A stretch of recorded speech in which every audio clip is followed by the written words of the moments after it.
Okay, Jay, this looks like another CR250 retro build. So tell us a little bit about this one, because this is one of what? 5.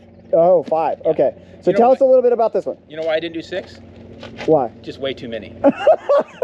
So it started snowballing. We started with 3, and we did the first one with you guys, and it was just awesome. The flow pink one. We wanted a completely different look kind of for each bike, and this one's got the gas red frame. I joke around that this is the color frame that these bikes should have come with. Okay, so we know that you had San Diego powder coating because they do all of the J. Clark stuff. And a ton of teams, and a lot of people from Southern California here, they do a great job on the frames, powder coating those. And before we powder coated it, we welded it. I mean, we went through and found any cracks, any dents, we welded those up. Even the foot peg pin holes, you know, your foot pegs get all sloppy. Well, we actually weld inside there and then file fit the pin so that we have no slop in our pegs. We got the IMS pegs, which really makes the nice pegs. This bike is a complete gone through. All these bikes that I got were all just in basket cases, true basket cases when I say that. All the cases need to be rebuilt and repaired. Many of the cases needed welding.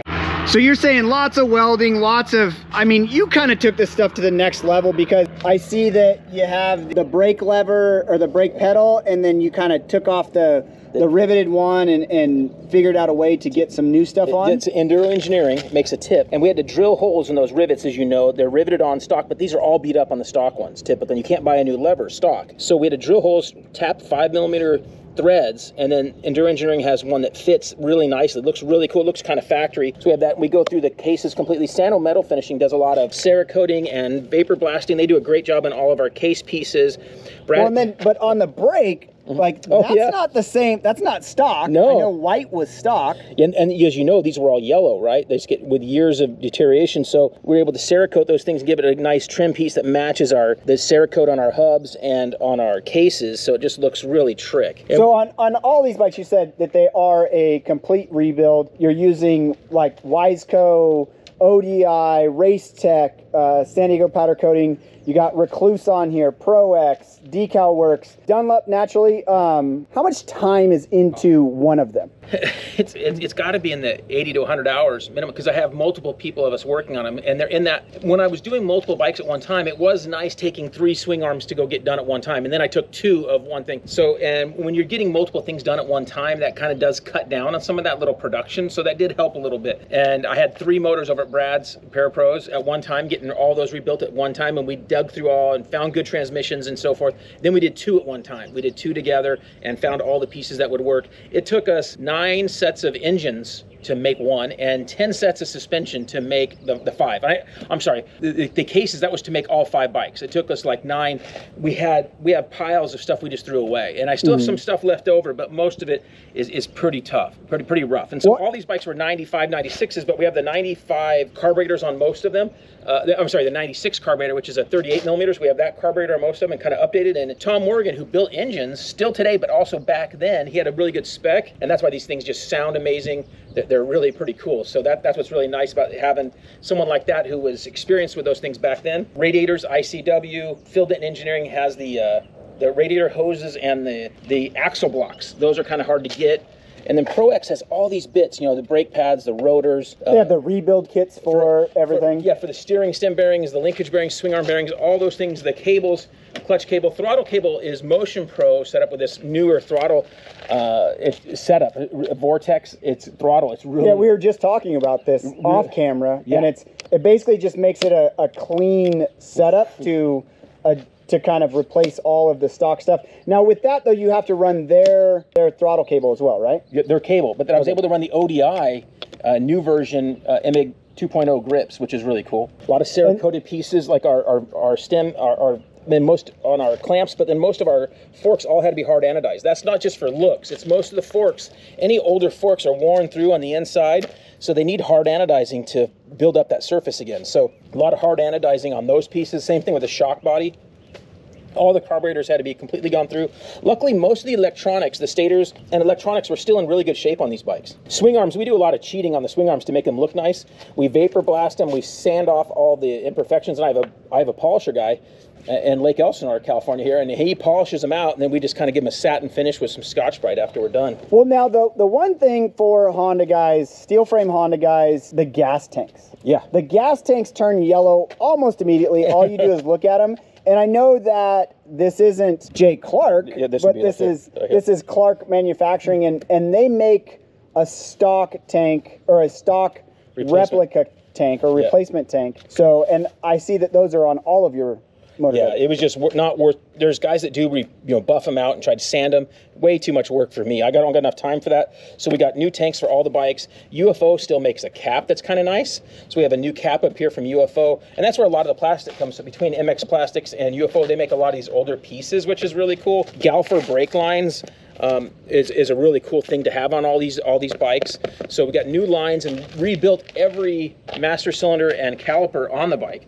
So rebuilt all those, and the brakes, they feel like you go grab this thing, it feels like a 24 brand new bike. It's just pretty awesome, and we have a good system on bleeding brakes and flushing brakes, so brand new. Do you find now that you're doing 5 of these, do you find now that there's more stuff available aftermarket for these things now than maybe there was when they were brand new? Yes and no. The critical parts are available, like Wiseco and Pro X having a rod kit, and we have someone like Andrew Langston rebuild the crank for us, so we get that good Japanese reliability. So we have the critical parts, but then there's a lot of parts that aren't available, say from Honda, like airboxes. You can't buy them. Sano Metal Finishing actually Cerakoted this airbox, the black ones, and then the white ones they just blasted for us. And then these air boots, the intake boot and the exit one out, the carburetor, both sides of those boots are not available anymore. So those are hard to find. So a lot of OEM stuff, OEM Honda stuff is not available. A rear axle. I had to buy a rear axle on eBay. I was short a rear axle on one of the bikes. So we've cleaned all those up and things. I've cleaned up as many pieces as I can find.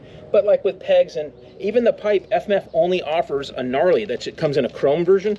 We stripped it in Robbie's Pipe Repair to give it this factory look, and we even welded on a badge here for FMF. So kind of cool. And you can't blame a company like FMF. It's hard to justify making all the latest pipes for a 30-year-old bike. I understand. So they're looking to make pipes for 24 bikes that the guys are much more interested in. And companies like Moto Seat still have seat foam, so we got brand new foam on here, able to match it. And Decal Works came out with the graphics that I wanted each bike to be different and look cool. And, the 33 is kind of my number, but it's nice. So now this is 2 of 5. Yeah. So there's 3 more that will be hitting the World Wide Web and possibly in the magazine and stuff like that in the months to come. What is the one thing that you would want people to know before they start a project like this? Well, I get it because I do get this a lot, and guys hit me up. So I will say that most of the time, it doesn't make financial sense. And so guys, I'm sitting here, we're doing a video talking about this, and I'm telling you to be careful. Pump the brakes, because the reason this made sense for me is I'm able to get really good deals on stuff, a few things for free, good deals on stuff, and I got the bikes really cheap. A few of the bikes I got for free. And good content as well. And I got the bikes really cheap. I got these bikes for $200 to $300. The most I paid for one of the bikes was $700, and they were mostly like because I bought them in piles of just junk, so I didn't have very much into them. So if I see these bikes for sale for anywhere from $2,000 to $4,000 that need to be rebuilt, that's not going to make sense for you when you're going to put $4,000 to $5,000 into a bike. So you can go buy a brand new YZ250 and be far ahead of the game if you want something to ride. So if you're going to do one of these, it needs to be a couple things. It needs to make a little bit of financial sense, or it needs to be something that's sentimental to you. It was your dad's bike, your uncle's bike, whatever. Maybe it was passed down to you. And I get a lot of guys that are doing that. They don't totally care that it doesn't make financial sense because it was their first race bike, and so they're going to fix it up and it's going to sit in their garage. That's totally cool. So I just like to make sure that what your goal is. And so if your goal is to make something that's cool to you and it looks like your old race bike from '95 or your dad's or your uncle's, whatever, then I say go for it. But just make sure you do all that math first. And then the second thing would be knowing that, hey, forks and shocks, those types of things, they can look okay externally, but inside they can be a lot of a mess. Same thing with the cases. So just be ready for some surprises. So basically doing a project like this, it's not really going to work out to where you're going to flip it and make money. In general, especially if you're going to the depths that you're doing them, and you're helping us out with. We have a 94 that we're doing. I have an 08 CRF450 that we're doing that's sentimental to me. Right. So because this bike sitting right here is, when you look at it, if you actually said, how much is this thing worth? Yeah, on the open market, it's probably about $7,000, something around there. from 5 to 7 grand, but the amount of money and time you have into it is way more than it's a that. 10 grand deal for sure. So in the time and money you put into it, it would be, and you're never gonna be able to justify that. So that's, and the fact that I did a bunch at one time, it helped reduce that cost down, and it is, like you said, good content. It's been fun to do the things and learned about it. My son and wife have made me promise to not do any more. I've had plenty of people offering me more of these bikes at a really good deal, and it's been really hard to pass them up because I'm like, okay, with that one we can get number 6 going, and we've had to stop, and so no more. So there you have it. There's a little bit of background on Jay's latest 95, 96-ish CR250 build, and look forward to seeing some more. Very cool.